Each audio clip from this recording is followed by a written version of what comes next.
Before we get into this incredible story, make sure to hit the subscribe button and let us know in the comments where you're watching from. The sharp crack of the wooden gavel silenced the quiet murmurs that had filled the small Wyoming courtroom. Judge Robert Willis, a man of average height but significant girth, adjusted his glasses while scanning the paperwork before him. The room, occupied by a handful of locals and county officials, felt less like a courtroom and more like a town hall meeting. The case at hand was nothing more than a routine zoning dispute, and the judge had already decided it wouldn't demand much of his time. Seated at the defendant's table was Clint Eastwood, looking every bit the legend time refused to break. His face, lined with the marks of a hard-lived life, bore a quiet resilience, while his piercing blue eyes carried the kind of intensity that made it clear he didn't need to raise his voice to command attention. Dressed in a worn leather jacket and jeans, he looked like a man who had been dragged into this courtroom against his will. Judge Willis cleared his throat. "Mr. Eastwood, according to this file, the guest house on the northern edge of your property exceeds the size limitations outlined in Jackson County zoning laws." He glanced up, barely suppressing a smirk. "As such, the county is within its rights to demand that it be either modified or removed. I assume you'd like to argue your case?" Eastwood leaned forward, resting his forearms on the table. Though his voice was rough with age, it carried effortlessly through the room. "I built that place with my own hands. It's not bothering anybody, and I sure as hell don't take kindly to the government telling me what I can and can't do on my own land." A few chuckles rippled through the gallery, but Judge Willis shook his head. "Mr. Eastwood, the law applies to everyone, even if you've starred in a few movies." More laughter followed, but Eastwood didn't blink. He let them enjoy their moment, let them relish the idea of an aging actor pleading his case like any other citizen. Then, slowly and deliberately, he reached into his jacket. The bailiff stiffened, his hand instinctively twitching toward his holster. But Eastwood wasn't reaching for a weapon. Instead, he pulled out a small silver badge, setting it flat on the table. The overhead lights caught its lettering, making it unmistakable. The laughter died instantly. Judge Willis squinted at it, his smirk fading. "What the hell is that supposed to be?" Eastwood leaned back, crossing his arms. "That, Your Honor, is a United States Secret Service badge, and it means I've had to enforce a lot more than zoning laws in my time." The judge's face went pale. His fingers twitched slightly as he adjusted his glasses for a closer look. He wasn't a fool. He recognized what he was staring at. The badge was real, the kind issued only to men who had served in the most classified, most dangerous corners of national security. For a moment, silence gripped the room. Judge Willis cleared his throat. "Mr. Eastwood, are you telling me you were more than just an actor?" Eastwood's expression was calm but firm, a lot more than what's in your case file. The judge felt his chest tighten. There had been rumors over the years, whispers, that some of Hollywood's most iconic figures had pasts that weren't meant to be discussed. But this was something entirely different. Willis shifted in his seat. "Mr. Eastwood, what exactly are you doing here in Wyoming?" Eastwood's lips curled into a faint, unreadable smile. "Just trying to live a quiet life, Your Honor." The judge studied him, suddenly realizing that the man before him wasn't just an aging actor fighting over a property line. He was something else, and suddenly this simple zoning dispute didn't seem so simple anymore. The badge still sat on the table, its metal gleaming under the courtroom lights. It wasn't a prop. It wasn't some Hollywood souvenir. It was real. And more than that, it was official. Judge Willis swallowed hard. "Mr. Eastwood, I had no idea you had these affiliations." Eastwood smirked. "Not many did." The judge picked up the badge, feeling its weight in his hands.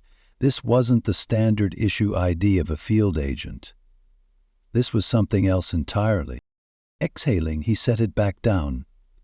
I assume your role in government service wasn't exactly public knowledge. Eastwood leaned forward slightly. You could say that. Willis hesitated.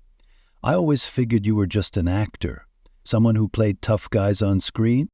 Eastwood chuckled, but there was no humor in it. You think it's easy playing tough guys? You think I just read lines and pretended? The room was silent now, the air thick with unspoken things. Willis exhaled. So, what does this mean for the case? Because, as much as I respect whatever you've done in the past, the zoning laws exist for a reason. Eastwood nodded slowly. I'm not asking for a favor. I'm asking for understanding. Willis raised an eyebrow. Understanding? Eastwood's voice dropped, growing deeper. That guest house isn't just a guest house. It's a safe house. Willis blinked. A what? A safe house, Eastwood repeated. Ever hear of Blackthorn? The judge frowned. Should I have? Eastwood smirked, but his eyes remained cold. No. That's the whole point. Willis's legal mind started racing. Let's say I believe you. Why fight this in court? Why not go through official channels? Eastwood's expression darkened. Because the people who should be protecting me are the ones trying to erase me. The judge felt a chill crawl up his spine. Erase you? Eastwood nodded. Old programs have a way of coming back. Blackthorn wasn't supposed to exist, but nothing ever really stays buried. If I let them take down that safe house, it won't be long before they come for me next. The judge swallowed hard. This was no longer about zoning laws. It was about something much bigger, something far more dangerous. And for the first time in his career, Judge Robert Willis wasn't sure if he was going to make it home in one piece. It means I'm not the only one left alive. A knock at the side door made Judge Willis flinch slightly. The bailiff stepped in, leaning down to whisper in the judge's ear. Sir, there's a federal agent here. Says it's urgent. Willis stiffened. His gaze flicked to Clint Eastwood, who remained utterly unfazed, then back to the bailiff. What agency?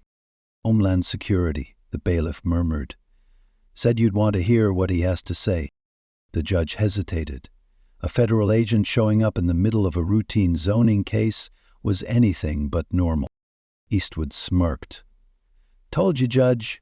You're already in deeper than you think. Willis exhaled slowly, then gave the bailiff a sharp nod. Fine, let him in. The bailiff disappeared through the door. Moments later it swung open again, revealing a tall man in a dark suit. He appeared to be in his early 40s, his sharp eyes scanning the room with the quiet confidence of someone who was used to being in control. Judge Willis, the man said, flashing a badge. Special Agent Mark Helton, Department of Homeland Security. Willis eyed him cautiously. I assume this isn't a coincidence. Helton shook his head. I'm afraid not. His gaze shifted to Eastwood. Mr. Eastwood, been a long time? Eastwood gave a slight nod. Not long enough. Helton sighed, stepping forward. Judge, I'm going to need you to clear the room. Willis scanned the faces of the spectators and court clerks. They were already on edge, sensing that something far bigger was happening. He tapped his gavel once. Clear the courtroom. Now? Within minutes the room emptied, leaving behind only Eastwood, Willis, and Agent Helton. Helton turned back to the judge. Your Honor, you need to understand something. Clint Eastwood isn't just an actor. He isn't just a former operative. He was part of something that never should have existed. And if he's flashing that badge in your courtroom, it means something is very, very wrong. Willis folded his arms, his mind racing. Why don't you cut the cryptic talk and tell me exactly what's happening? Helton hesitated. Then he reached into his jacket, pulled out a folder, and handed it to Willis. This is what you're dealing with. Willis opened the folder. His eyes widened as he flipped through the pages. There were grainy surveillance photos, some old, taken in the shadows of history, Eastwood alongside men whose names had long been erased from classified records. Others were newer, satellite images, intelligence reports. One showed a burned-out compound in Eastern Europe. Another depicted bodies lined up in the snow, discarded like chess pieces. The final page held a name, Logan Pierce. Willis looked up. Who the hell is Logan Pierce? Helton exhaled. The man who's cleaning up Blackthorn, and if he knows Eastwood is still alive, it means your courtroom just became the front line of a war you never knew existed. The weight of truth. The walls of Judge Robert Willis's chambers suddenly felt smaller, as if the weight of the conversation itself had shrunk the space around them. As Special Agent Helton handed over the folder, Willis knew he was no longer just a small-town judge dealing with petty legal disputes. He was now part of something far bigger and far deadlier. Every classified document, every photo, only confirmed his growing dread. Then he saw the name again. Logan Pierce, he murmured, eyes narrowing. He looked up. Who is he? Helton ran a hand over his clean-shaven jaw. Pierce was a ghost, like Eastwood, a top-tier operative recruited into Blackthorn when it was still under the government's unofficial jurisdiction. He was one of the best. Until he wasn't. Willis frowned. What changed? Helton's expression darkened. We don't know. Greed? Ideology? Or maybe something personal. But when Blackthorn was shut down, Pierce didn't disappear. He went private. Private? Willis asked.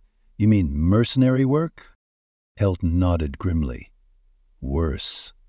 He built an empire, selling classified intelligence, political assassinations, corporate warfare, covert destabilization. You name it, he's done it. And now, for reasons we don't fully understand, he's erasing Blackthorn's history, starting with the men who were part of it. Willis turned toward Eastwood. And you think Eastwood is on that list? Helton chuckled dryly. Judge, Eastwood isn't just on the list. He's at the top of it. Willis rubbed his temples. Jesus Christ! For the first time he understood. This wasn't about a guest house. It wasn't about zoning laws.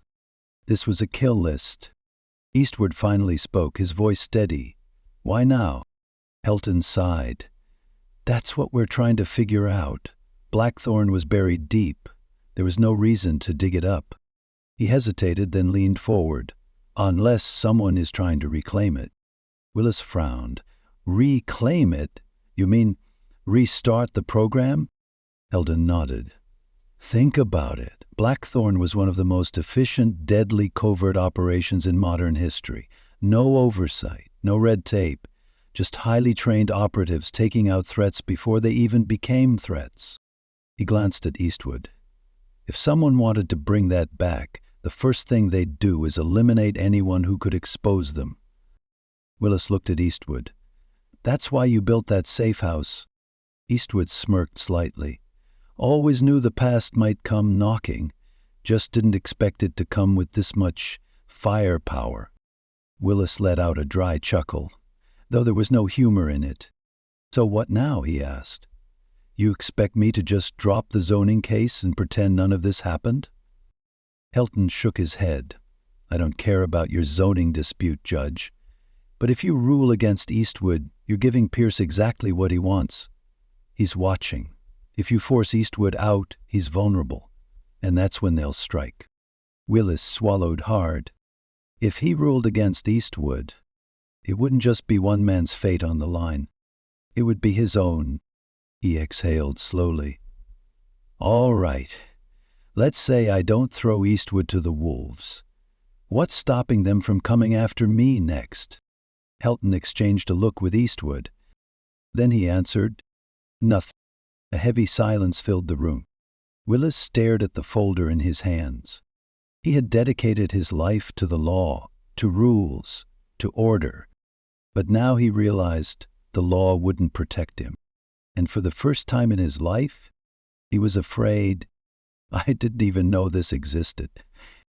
That about sums it up, Eastwood replied. Judge Willis rubbed his face, exhaling sharply. Jesus Christ, what the hell do I do now?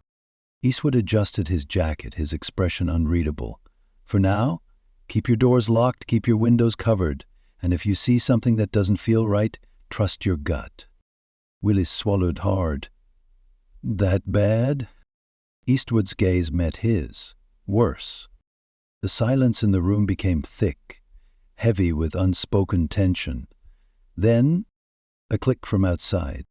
Eastwood moved instantly. Before Willis could even react, he grabbed the judge and yanked him down, just as crash. The front window exploded. Glass rained down as a bullet buried itself into the wall behind them. Willis's ears rang from the sudden impact. His breath came fast and shallow. What the hell? Eastwood was already in motion. He rolled to the side, his movements precise, controlled. In one fluid motion, he drew a pistol from inside his jacket. Another shot rang out, hitting the floor just inches from Willis's outstretched hand. Stay down, Eastwood barked. Willis barely had time to comply before Eastwood returned fire. 3 shots, sharp and deliberate. A moment of silence. Then, the distant roar of an engine. Tires screeched against the pavement as whoever had taken the shots sped away into the night. Eastwood didn't move. He kept his gun raised, his posture tight, his breath even. He listened, waited. Nothing. Finally he exhaled and lowered his weapon. Then, turning to Willis, who still sat on the floor, wide-eyed and shaken, he smirked. Welcome to Blackthorn. The fight of his life. Willis stared at his shattered living room. Just hours ago he had been a simple judge, handling a simple case. Now, he was ducking bullets. His gaze darted to the broken window, the hole in the wall, the bullet casing on the hardwood floor. For the first time in his life he felt truly powerless. And for the first time he understood what real fear felt like. His hands shook slightly as he pushed himself to his feet.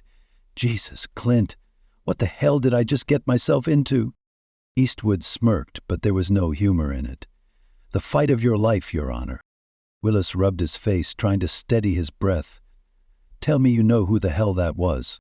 Eastwood kept his eyes on the darkness outside, gun still in hand. If I had to guess, someone working for Pierce, could be local muscle, could be professionals. He finally turned to face Willis. Either way, it means we just ran out of time. The weight of that statement sank into Willis's gut like a lead brick. You were right, he muttered. They're really coming after you. East's eyes darkened. And now they know you're involved. A long silence settled between them. Finally, Willis squared his shoulders. All right. So, what the hell do we do now? Eastwood holstered his gun, stepping toward the shattered window. He peered into the darkness, scanning for any lingering threats. We move now. Willis frowned. Move? Move where? Eastwood was already grabbing his keys. Someplace they won't expect. Someplace safe. Willis let out a dry chuckle. Safe? I'm guessing that place doesn't exist anymore. Eastwood shot him a sideways glance. Oh, it exists? His voice dropped. But getting there won't be easy. Willis locked the door behind them, even though he knew it wouldn't stop anyone determined enough to get inside. Where are we headed? Eastwood didn't answer immediately. Instead, he walked to an old pickup truck, parked at the edge of the driveway. He popped open the glove compartment, revealing a spare pistol, extra ammunition, and an encrypted phone. Finally, he handed Willis a slip of paper. Salt Lake City. Willis blinked. Utah? What the hell is in Utah? Eastwood's response was simple. A man named Joseph Tanner. Willis glanced at the name. It meant nothing to him. And if he's not alive? Eastwood smirked. Then we're already too late. The drive was long, silent, tense. Eastwood drove with the calm focus of a man who had done this before, many times.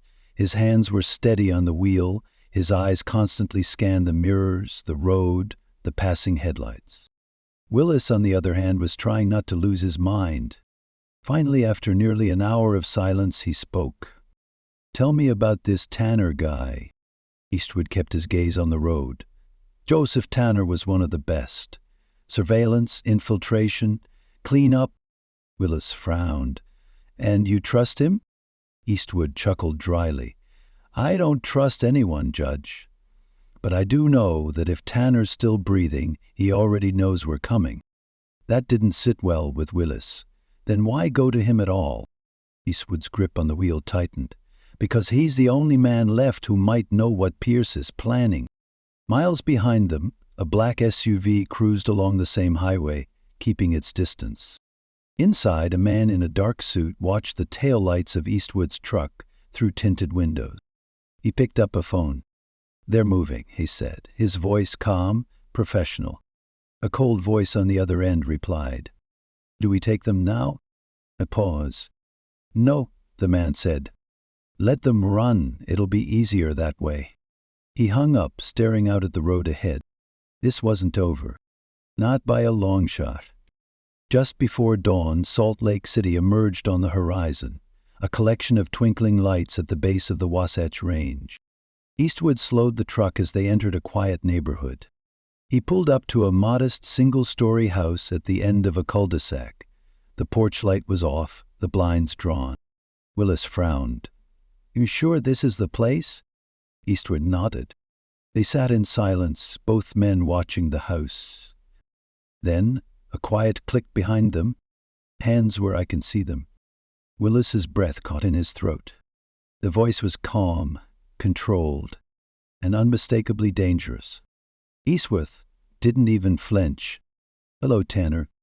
Robert Willis, Eastwood said. He got pulled into this by accident. Tanner let out a dry chuckle. Bad luck, Judge. Real bad luck. Willis exhaled, shaking his head. Yeah, I'm starting to figure that out. Tanner studied them both for a moment, then sighed. Fine, get inside. But if this is a setup, I put you both in the ground. Eastwood smirked. You can try. The inside of Tanner's house was exactly what Willis expected. Practically bare. No family photos, no decorations, just a couch, a table, a few chairs.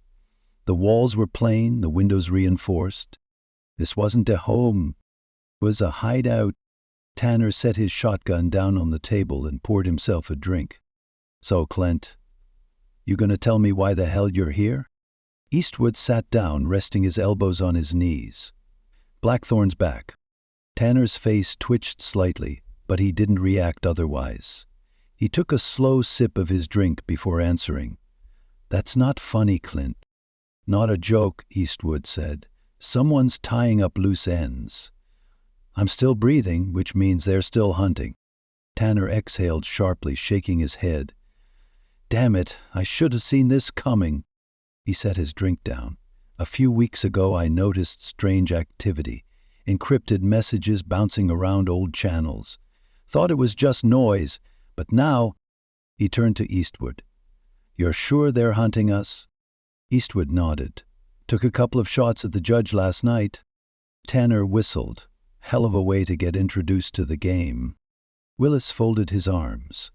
I don't consider getting shot at part of any game. Tanner smirked. Then you'd better learn fast, Your Honor, because you're in it now. A tense silence filled the room. Finally, Eastwood spoke. Pierce is the one pulling the strings, isn't he? Tanner didn't answer immediately. He took another sip, then set the glass down. Yeah, and if he knows we're talking right now, we don't have much time. A sudden noise outside. Gravel crunching under tires. Tanner's expression darkened. Damn it, too late. Eastwood moved first, grabbing his gun. They found us. Willis's stomach dropped. Jesus, what do we do? Tanner chambered around into his shotgun. We fight. Outside, black SUVs rolled to a stop. The doors swung open. Men in tactical gear stepped out, weapons drawn. Inside, Eastwood and Tanner took their positions, moving like men who had done this before. Willis, however, froze. His heart hammered in his chest, his breath uneven. He had spent years in courtrooms, making decisions that shaped people's lives. But now he was the one being hunted. Tanner spoke first, voice low and sharp. They haven't moved yet. Could be they're waiting for us to make the first mistake. Eastwood nodded. Pierce's men don't rush. They calculate. They study. Then they strike. Willis swallowed hard. So, what the hell do we do? Eastwood's voice was calm. We make sure they regret showing up. Tanner chuckled dryly. Still got that cowboy attitude, huh? Eastwood smirked, but didn't reply. He turned back to the window. The men outside were moving now, slow, methodical.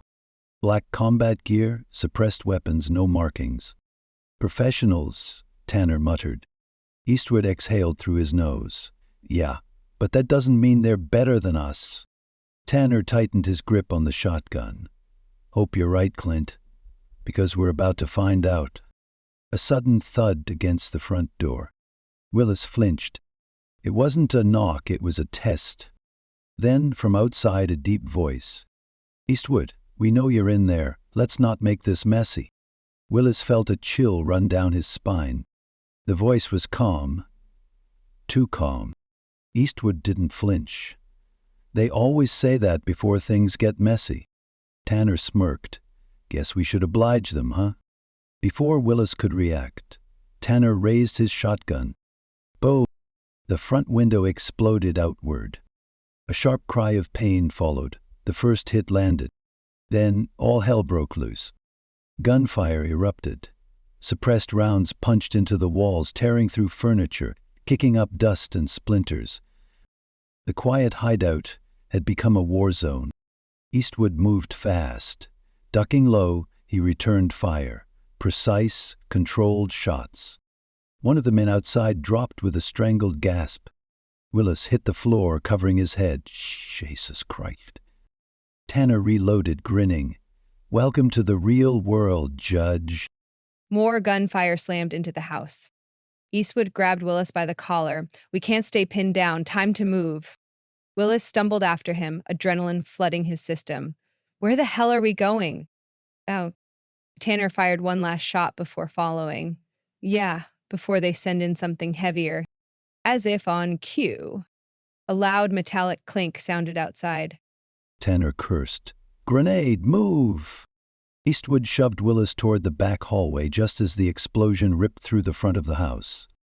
The shock wave sent debris flying, knocking over furniture, blowing out windows. Willis hit the ground hard. His ears rang. Everything was noise and chaos. Then Eastwood's voice cut through. Get up, Judge. We're not dead yet. They burst through the back door, moving fast. The alley behind the house was empty, for now, but that wouldn't last. Where the hell are we going? Willis gasped. Eastwood's response was simple. Anywhere but here. Ricocheting off brick and metal, Eastwood spun, took 2 quick shots. One of their pursuers dropped. They cut through alley after alley, moving like hunted men. Finally, Eastwood spotted what he was looking for, an old beat-up sedan. Tanner popped the lock in seconds. Willis hesitated. You steal cars too? Tanner grinned. Judge, I think you're starting to get it. As the car roared to life, Eastwood floored the gas. Gunfire followed them, but they were already gone. The hunt wasn't over. It was just beginning.